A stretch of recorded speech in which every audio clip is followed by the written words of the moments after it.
Don't you want to hear my annual scary story? No, thank you, Mr. Krabs. Is it a true story? True as the deep blue. Okay, maybe just a little. Hot. I'm gonna tell you from beginning to end how they cut my eyes open.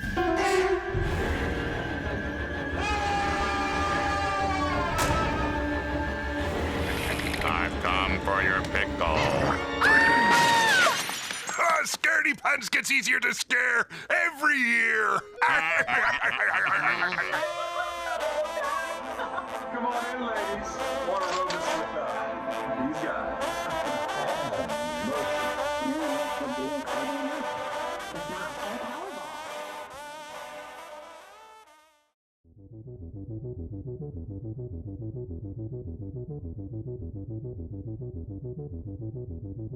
A week before the surgery, we had to visit the clinic for preliminary tests to determine if we qualified for the procedure.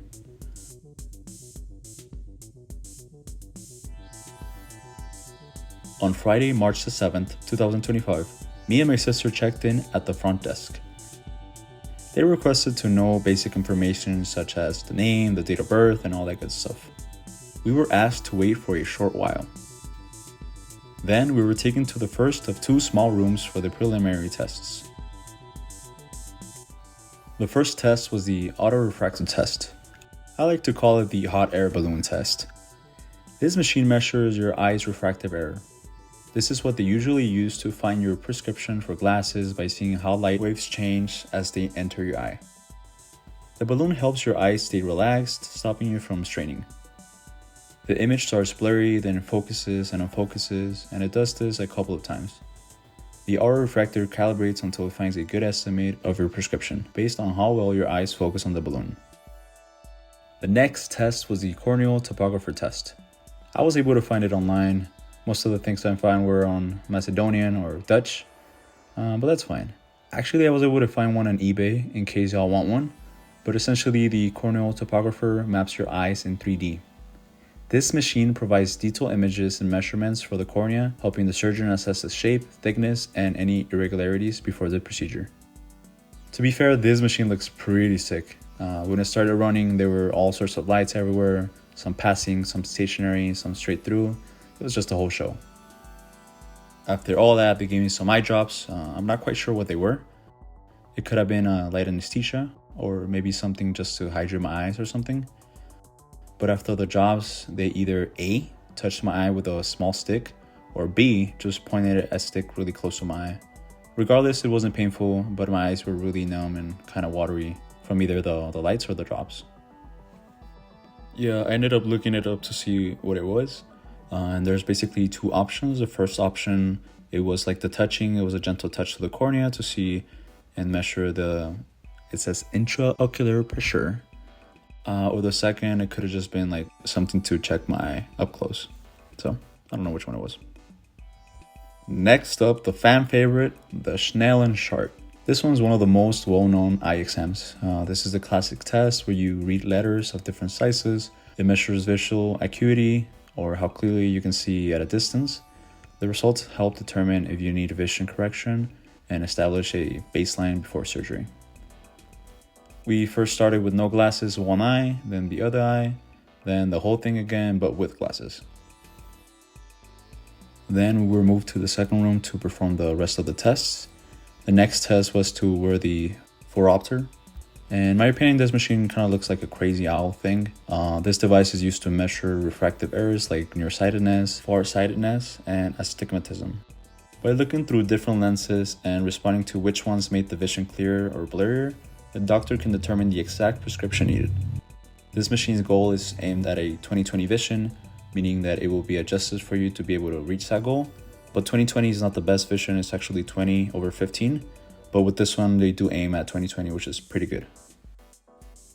With the phoropter on, they make you perform the Snellen chart test once more, as well as the duochrome test. This one's, as you can see, is the green and the red. This one is to check if the lenses chosen are balanced on both sides of your eyes. If one looks sharper than the other, that means that the lenses have been either over or under corrected. Next up was the slit lamp. This is a microscope with a really bright light and is used to examine the front part of your eye in detail. The doctor moved the light around to look at the cornea and the iris. This was to make sure that everything looked healthy and that the eyes were ready for surgery. For some reason, they only used this machine on my sister, but not me. That was kind of odd, but maybe it was just the difference in circumstances for our eyes, but I'm not quite sure. After the slit lamp test, they gave us more drops and told us to wait about 30 minutes for them to take effect. These drops were most likely diluting drops, such as but these are used to dilate your pupils. This makes it easier for the doctor to examine the retina and the back of the eye, but it also affects your vision for a little while, making it blurry or sensitive to light. Once the drop took effect, they performed the balloon test again to get a more accurate reading of how well we could see with our pupils dilated.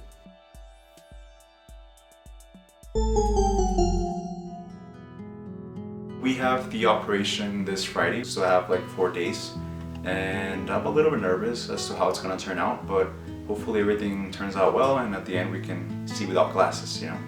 I spoke to some of my friends that already had surgery in the past, and they say that it's worth it, but there's always that small percentage that we might not be able to see. So yeah, this Friday operation, let's go.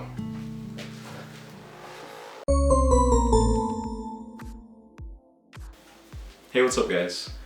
There's 1 day left for operation. Tomorrow, Friday, me and my sister are going to Juarez to get our eyes cut open. You guys are probably wondering, why does his glasses look like that? And that's because I sort of fixed them. I broke my original glasses playing soccer. The frame sort of broke and exploded into like a lot of pieces.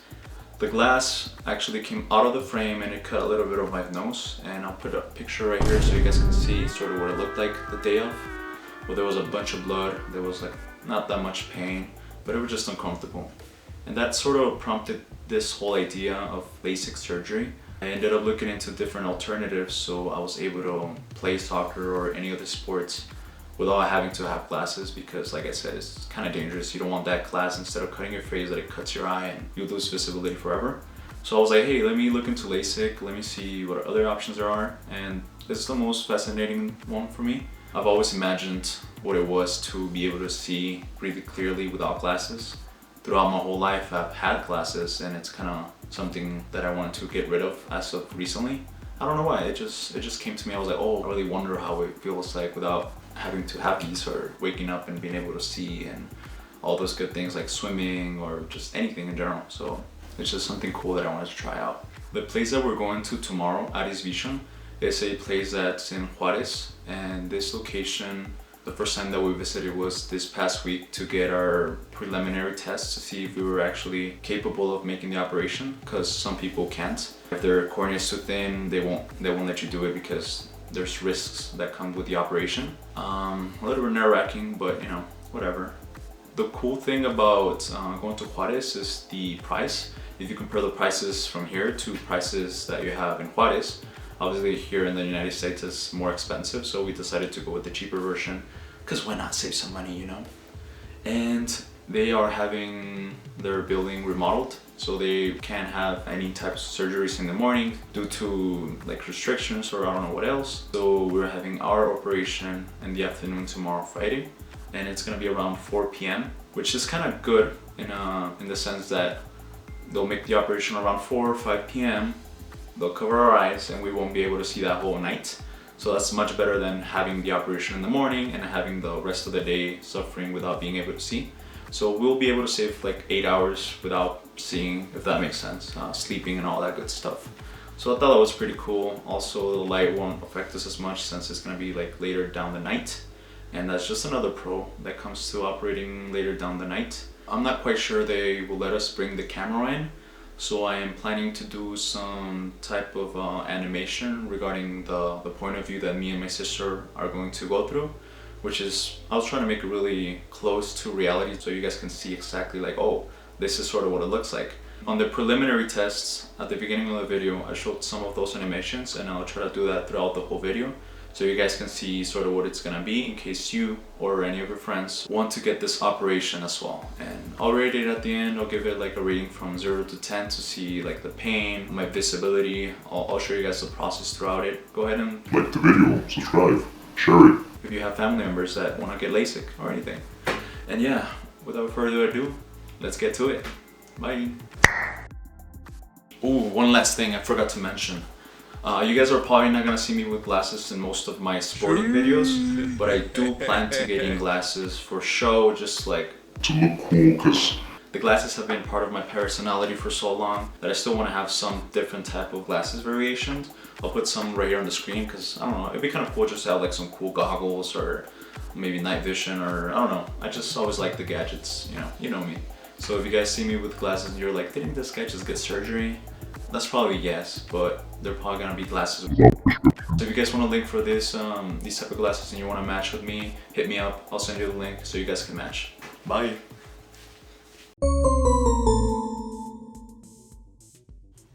I made sure to prep everything beforehand. I cleared any path in the house. That way, once I came back, I wouldn't be tripping over shoes or anything.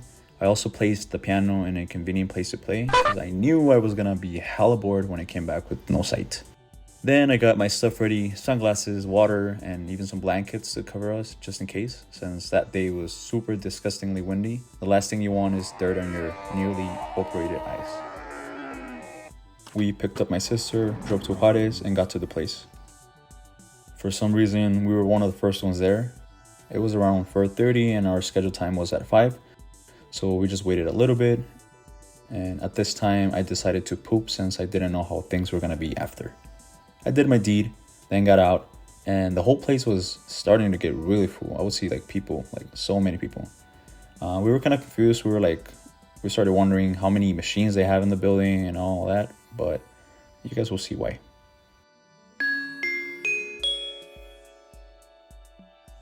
Then they called our name and let us pass to the inner waiting section. They gave us a contract and went ahead and told us to read it, take our time, and go ahead and sign it. So that's what we did. We read it, we signed it. Go ahead and pause it if you need to read it. But we pretty much, we agreed on it. It was the regular, don't sue us if we kill you. But that's common. We then went to a small room and paid $825 cash each. We waited 5 minutes. There were probably a good 4 or 5 people before us and like 2 in between me and my sister Yaren. But then they called Yaren. It honestly felt like this.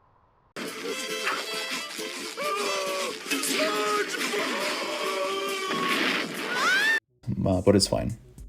From afar, I could see the nurses get the others and my sister prepped, one by one, in an orderly fashion. Everything was super organized. It reminded me of a food line. Everything by stations, one in, one out. Then I saw my sister Yaren go like into the surgery room. Some other NPCs went into the little prep station, but then it was my turn to go into the prep station. I took off my glasses. Now I could only see from up close. When I was walking into the prep section, I saw my sister coming out of the operating room. She looked dead serious. She did not look happy. I was like, fuck. All right. Okay, maybe not like that. She looked more like this, but still. I went ahead and sat in a big comfy chair. The nurse put anesthesia drops in my eyes and told me to keep my eyes closed for a bit. I couldn't really see her face, but she seemed really nice. She cleaned the outside of my eyes with what I'm guessing was the brown stuff they use in movies. She then went ahead and put on a little surgical hat and some shoe covers, a robe, and something to cover my ears. I chilled there for maybe 4 or 5 minutes and I could hear the laser. They were currently operating on some other person. But then she came out and it was my turn.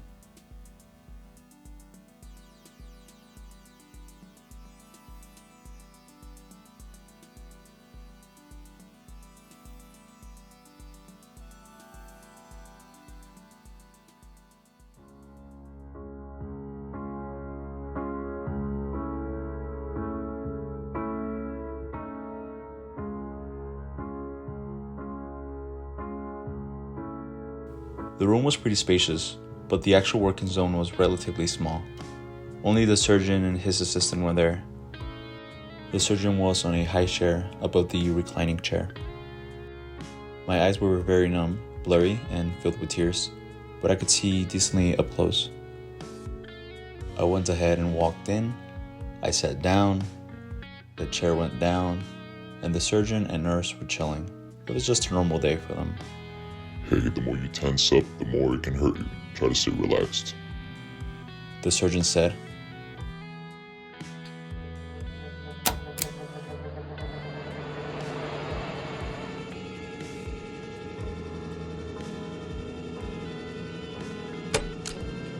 He went ahead and pulled up a syringe with a pretty long needle.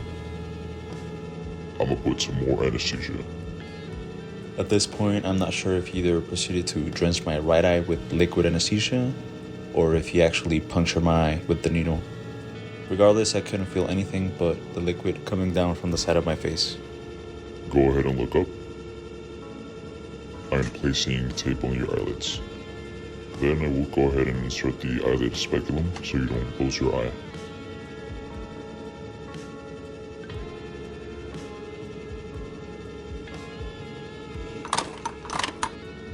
Not gonna lie, at this point, I was shitting myself. I was seeing everything. Focus on the red dot, down the middle. Then I saw other lights. He started cranking on the eyelid speculum, and I was feeling the pressure. Stop. Relax. You're tensing up your eyes, and it can hurt you. I tried my hardest to be relaxed, but I kept going in from relaxed to tensed. Everything was so terrifying.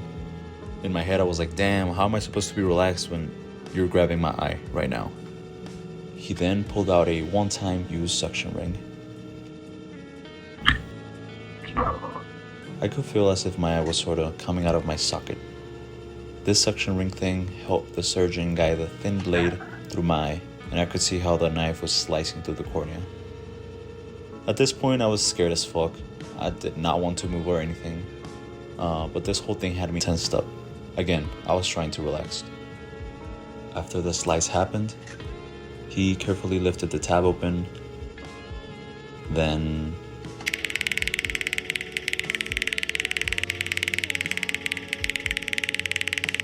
Stop moving your legs. I was moving my legs because I was thinking, hey, if I tense up my legs, then I can be more relaxed on the upper half of my body, but I was wrong, I guess. When he told me to stop moving my legs, my dumbass kind of shook my head as a yes, but then I stopped myself because I was like, no, don't move your head. 20 more seconds. The smell was kind of bad. It smelled like burning skin. I've smelled something similar in the past on another procedure. The pain at this point wasn't too bad, but I think the most painful part was actually trying to not close my eyelids and actually closing them by accident. And that's when like the pressure would come from the eyelid speculum.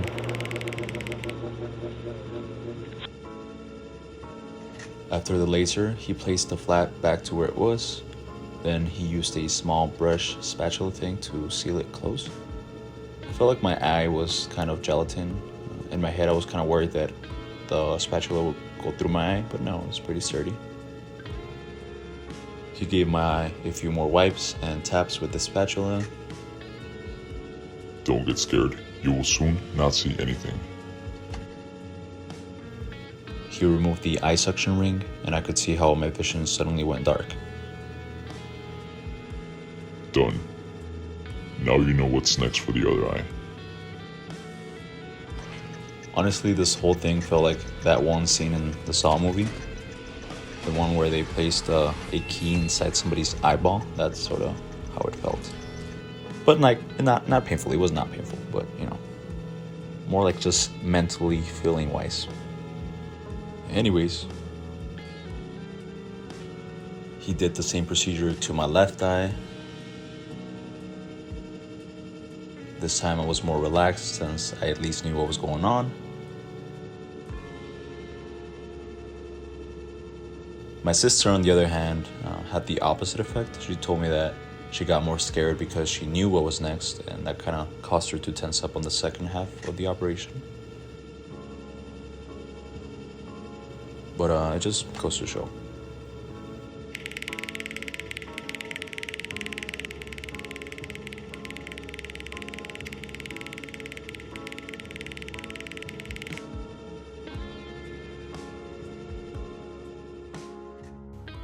Done. Everything came out well. Thank you. Then the nurse gave me some dark glasses and walked with me. They said I could open my eyes. I tried here and there, but it was kind of difficult. But I could see a little bit here and there when I would try to open my eyes. The procedure itself took no longer than 5 to 10 minutes. We walked outside where my parents were, and they received me. They gave us all the instructions as to how to deal with the recovery. And go ahead and pause if you need to read this. The nurse then told us to come back tomorrow at 10 a.m. to check our progress and to see that everything came out well.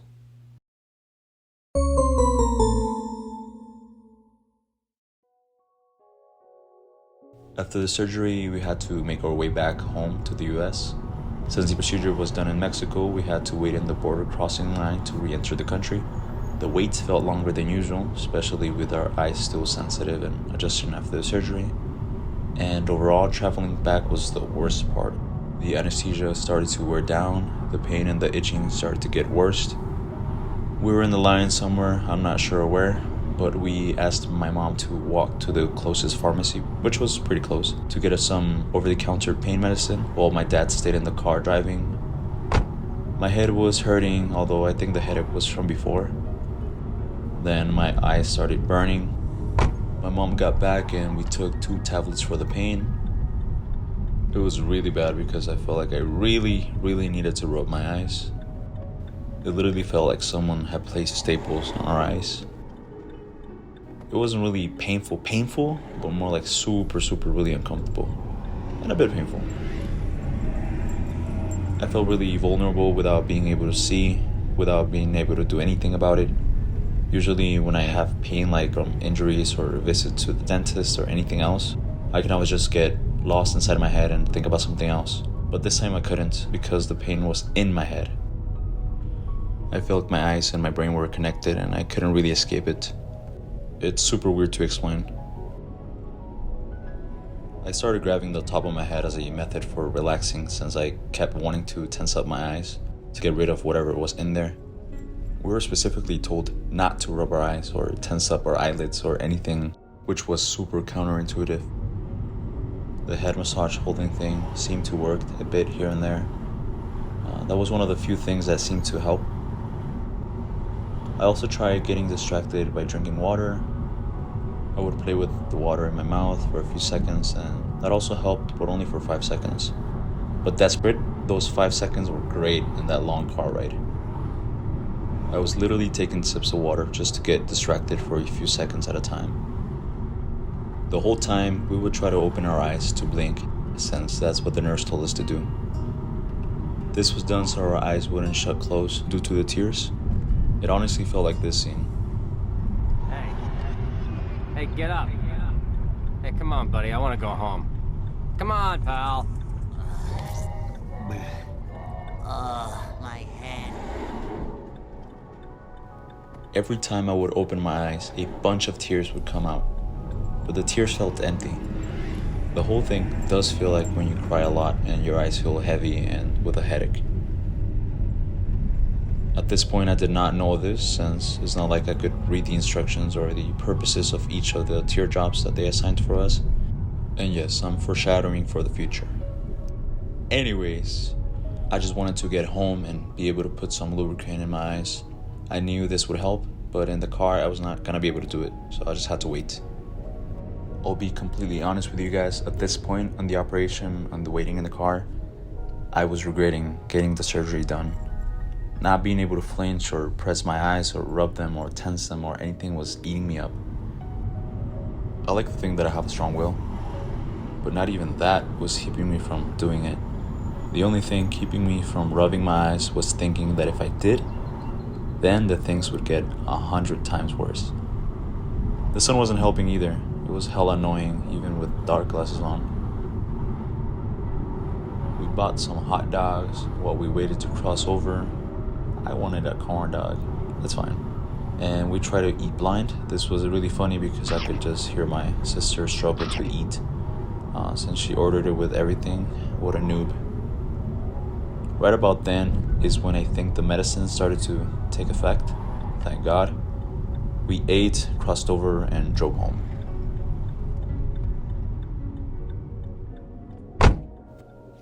As soon as I got home, I used the fake tears. Then went to my dark room to play some piano while the food was getting ready. I felt like Daredevil at this point. I was so bored, not gonna lie.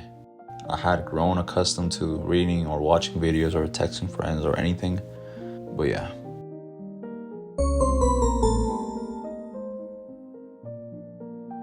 "8:40 p.m. hit and I tried opening my eyes. Surprisingly, I was able to open my eyes fully in the dark, so that was nice. Obviously, I couldn't see anything but lights here and there since it was like pitch black in the room. It was good to know that I could open my eyes and it wasn't too painful. I went to the kitchen and ate with my brother, still with the sunglasses on, and I was peeking here and there. Besides the lubricant, there is also another eye drops that were prescribed. Here are the 2 drops that they prescribed for us. The first is the lubricant fake tears we talked about, and the other one is an antiseptic eye drop. The antiseptic is used to prevent infections since the cornea is healing from the procedure. These drops help reduce the risk of infection and inflammation, and it is important to use them as directed to keep your eyes protected during the healing process. That said, with the help of my dad, I took my first antiseptic drops at 9 p.m. and tried to sleep. I struggled, but I fell asleep.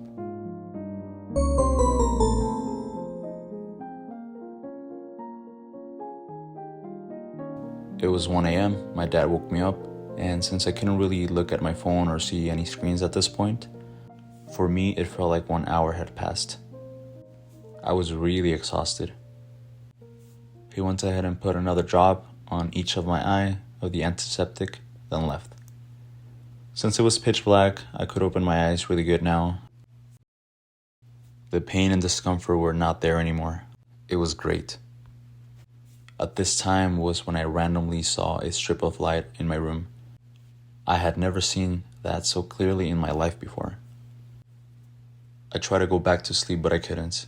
It didn't help that I could hear my brother Yair laughing and screaming, playing video games on his room. I can't go through the door! Why am I sweaty, bro?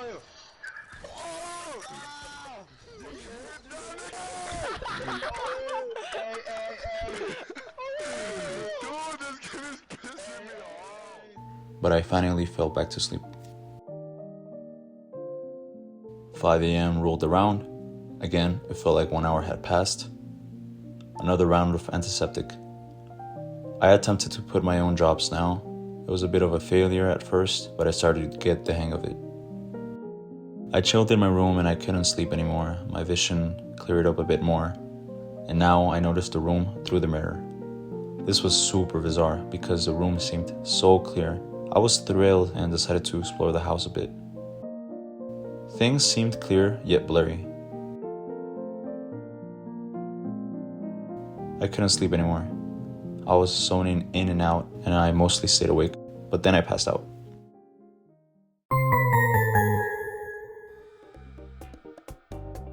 My brother Yair woke me up.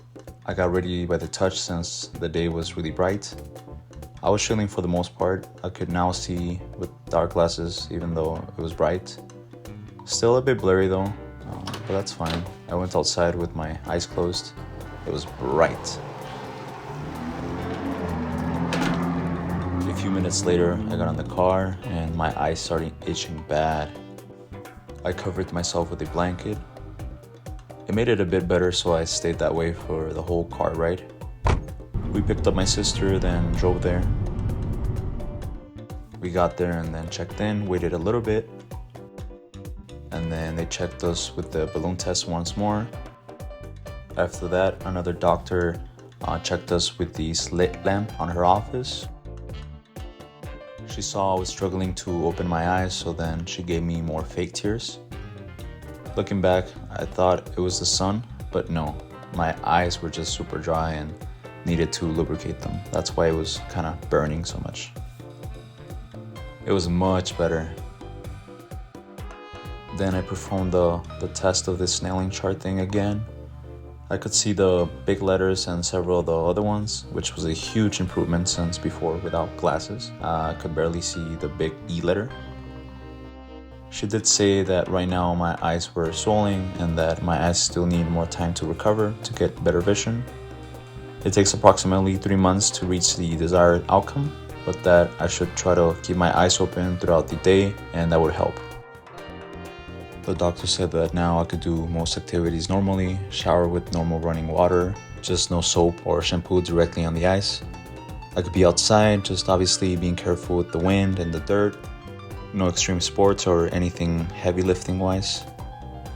I suppose a cool thing that they told me is that if my eyes didn't get 100% perfect 20/20 vision, that they had 1 year guarantee, meaning that they could come in and touch up my eyes. Yup, the whole thing again. But thankfully I don't think that will be the case since I can see pretty well while editing this video. They told us the next checkup was in a month. Moving to the car feeling much better, I was able to see and I realized that it was super nice outside and it started raining. Seeing perfectly after LASIK is not a thing. It takes time. The vision gradually transitions from blurry to hazy to clear. Sometimes you may need to focus on an object to see it sharply, though I'm not exactly sure why. But over time, it improves, so patience is key. Here are some pictures of the before and after.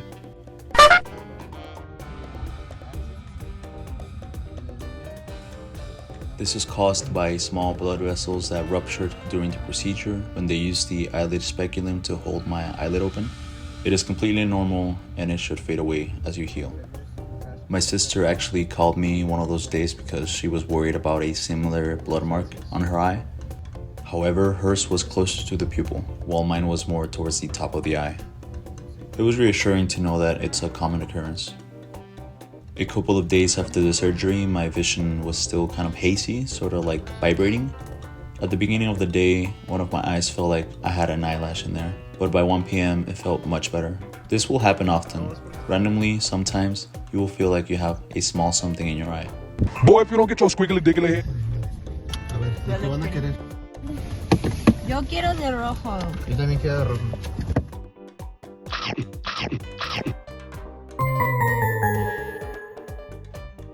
This is the pain graph regarding pain. The surgery wasn't that bad. It was mostly that first day after the surgery. But by the nighttime, the pain had exponentially decreased. Here's also a wisdom tooth removal graph I came up with just to compare the pains.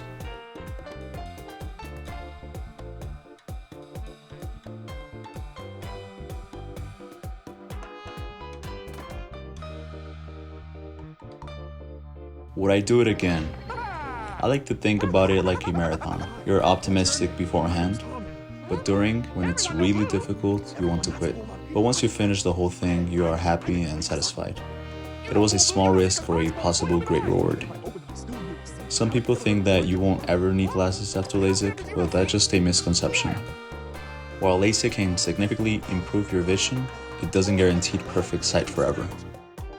Over time, your eyes can still change due to factors like aging, which may lead to needing reading glasses again in the future. LASIK reduces your dependence on glasses, but it doesn't make you immune to any vision changes down the road. Once you're in your 40s or older, it's almost guaranteed that you will need glasses to read due to presbyphobia, a natural aging process of the eye. As we age, the lens inside our eye loses flexibility, making it harder to focus on close objects. This condition typically begins to affect people in their mid-40s. Regardless, I hope you guys found this video insightful in case you guys are thinking of getting the surgery. If you guys do get the surgery, just make sure to have a support group that will help you that first or second day of recovery.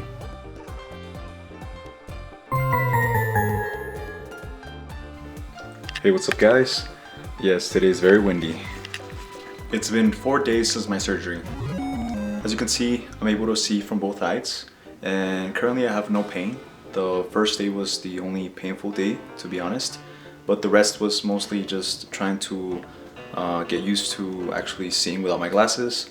It's still kind of strange when it's at night. I sort of still reach for my glasses even though I don't really need them. It's like, oh wait, it's just a reflex. Besides that, everything else has been pretty good. And same thing for my sister. She and I both have good vision as of the moment. The only thing is that we still see a little bit hazy, but that has been changing every day. The first day was very like blurry, kind of like everything was sort of vibrating, but as of the days progress, everything gets a little bit better, and currently I'm able to see, I would say 90% well. I still see those like sort of vibrations, and at night I still kind of see the halos and effects, but that is completely normal. As to how experts say, at night, whenever you see the halos and all that stuff, it will go away after, I think, 2 months, 3 months. That's the average for an average person. So I'm still trying to get better. We have our next, I guess, appointment with them in 20 days, I think. So like a month or something. And after that, they will tell us if everything turned out well, but I don't think we will need it since I see pretty well. Another thing, at the beginning, like the first 2 days, when I was seeing a little bit, I guess, blurry, I would describe it as a camera focus. So if you guys are seeing these, for example, it's out of focus, like that. This is how I would see, and then I would focus on my brain, and I was able to see a little bit clearer. That's pretty much sort of how it works as well for this like LASIK surgery. From far away, I could see the things pretty well, but I need to like focus, like my brain, I guess, is still not connected to those paths or something. I don't know how it works, but yeah, slowly but surely we get better. Another misconception that a lot of people have with LASIK surgery is that people think that after like you get the LASIK done that you won't ever need glasses, and that's not the case. After you turn 40, everybody goes through a process called, right here, because I don't know the name, and essentially you kind of lose vision close proximities. But I mean, that's normal, that's life. So if that's your worry, I mean, you're still gonna be blind even if you don't do the surgery. And I hope you guys enjoyed the video. If you guys did, like it, subscribe, send it to your friends, or anyone that really is kind of iffy about the surgery. But yeah, you guys go ahead and have a lovely day, and as always, I'll see you guys on the next one.